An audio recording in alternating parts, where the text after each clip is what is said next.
You're listening to the Monday Night Community Show with Daniel on BRFM. Steph, as always, it's good to have you here at BRFM, and it's good to see you and catch up with the project. Well, thanks. It's really great to be back, and it's been interesting. I was just thinking about what's been happening since the last time we talked, and actually masses of stuff has happened. We've funded activity, things have taken place, people have been able to actually see some of the work from our programme now, and there's a whole lot of new things coming through, so it's been a really exciting time. Well, I've certainly been looking forward to you coming up and talking all about that. I was wondering, firstly, if we could perhaps do a little bit of an introduction into your role, also remind our listeners what Creative People and Places is all about and what it's trying to do. OK, well, Creative People and Places Swale and Medway is one of 18 programmes around the country which are looking at increasing the opportunities for people to take part in the arts and creative activity. So we're trying to talk to local people and listen to their views and find out what they're interested in, and then we're trying to generate a new programme of activity for people to get involved with that's based on what people are already doing and what they're interested in. I was wondering, Steph, if you could give us an update on what's been happening so far. Well, as you might remember, our first funding round was in July, and so some of that activity's already happened now. So there was the Love Sheppey event, which I'm sure some people listening will have been to. Even though it was a horrible raining day, about 400 people turned out to see the work of local artists and craft makers and to buy their work at Barton's Point, so that was a really successful event. And the other big sheppey success has been the Sheep for Sheppey, which was linked to the promenade, and I think that's been really great. So lots and lots of people all over the island have been decorating sheep, and they were displayed in local shops, and there was a trail around, and I believe they've all been brought together as a flock, and I'm hoping to see some photographs of that really soon. So that's been really exciting. Other things that have been happening, artist Chris Saker's been running family-friendly workshops for deaf families. There's some more of those still to come. You could find out about those by looking at the Nucleus Arts website. Hand of Stabs have been doing a series of Sunday concerts at different locations along the Medway estuary, and the final one is this Sunday at St Thomas the Apostle Church, and that will start at 2:00. So again, you need to look on their website to pick up the fine detail on that. And then there's a whole load of other things which are sort of in train at the moment.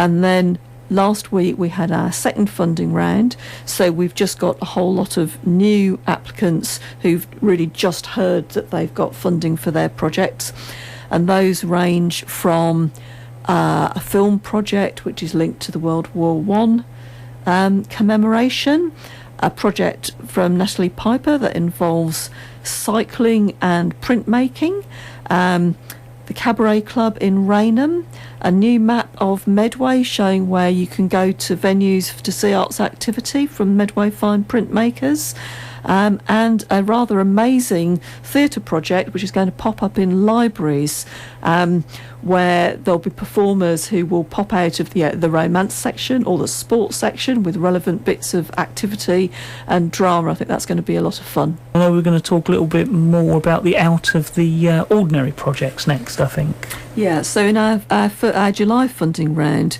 we funded 4 projects that are linked to some of the organisations in our own consortium.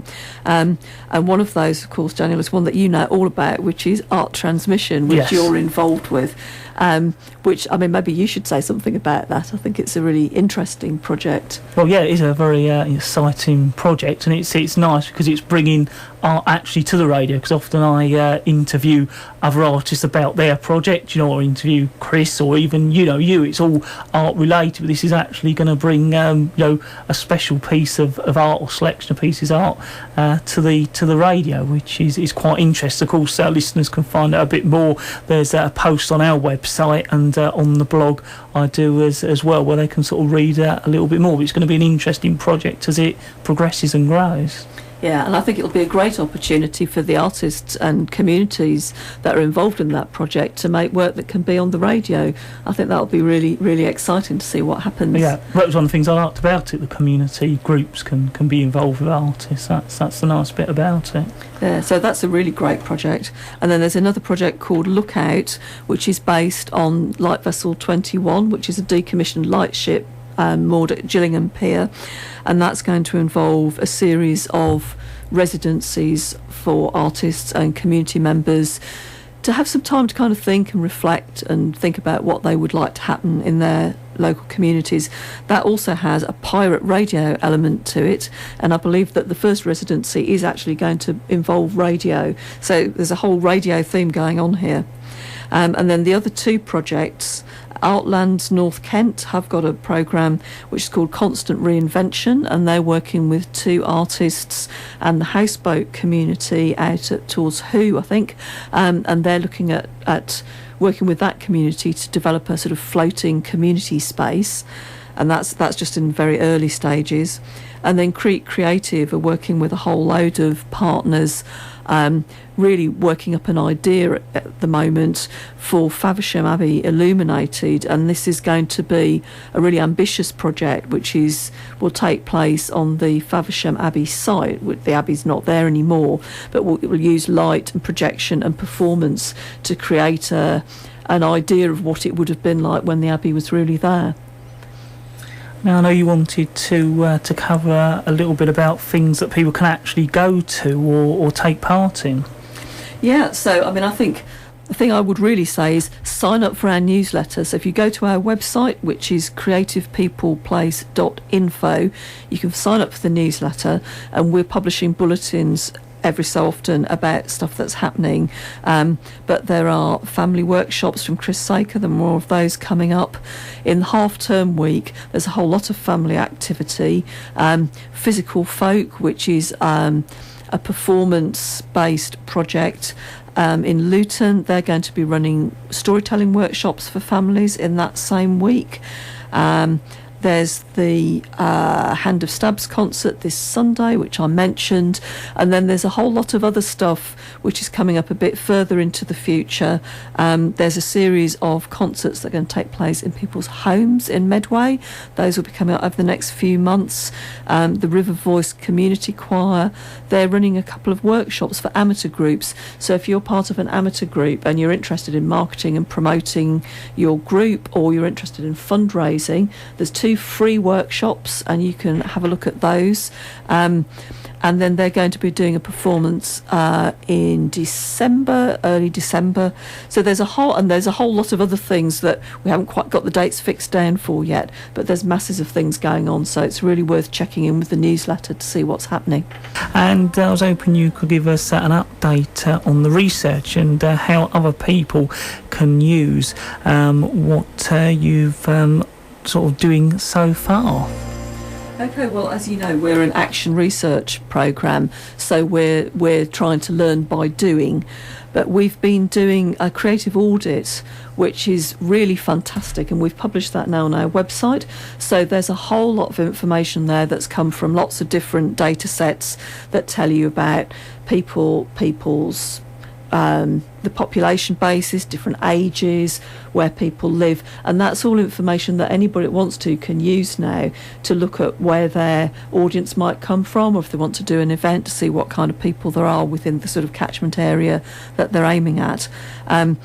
We've actually we've had over 3,000 unique visitors to our own website now, which we think is not too bad considering that we've only been going for quite a small number of months so far, and we've developed a real-time dashboard, so you can actually, for people who've signed up on the map, you can look at the map now and see where individuals and organisations are signed up. We're going to start putting the projects on there, but you can also track it forwards and backwards over time, so you can see, like, if there's a big event going on, do more people sign up around where that event is. So again, that gives us a really interesting tool to look at what's happening in the area in a visual way, and to be able to kind of follow that as the time goes on, see how that develops.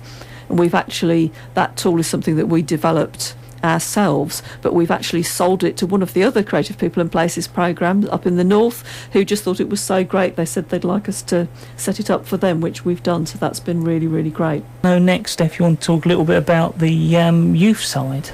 That's right. So the last time I was on, we didn't have our youth catalyst appointed, but now we've got a really great person called Siobhan Timoni, and she's helping us reach out to young people. So we're really keen that young people can access our funding to do their own things for themselves, independently of adults if they want to. And we're really working quite hard to make contact with youth groups and people that work with young people, to try and make sure that they understand that they're able to access our programme.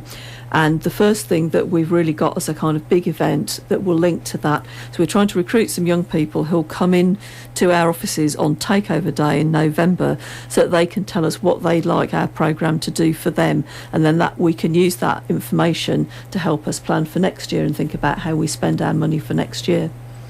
So what is coming up next for the programme? Well, we're beginning to expand a little bit more.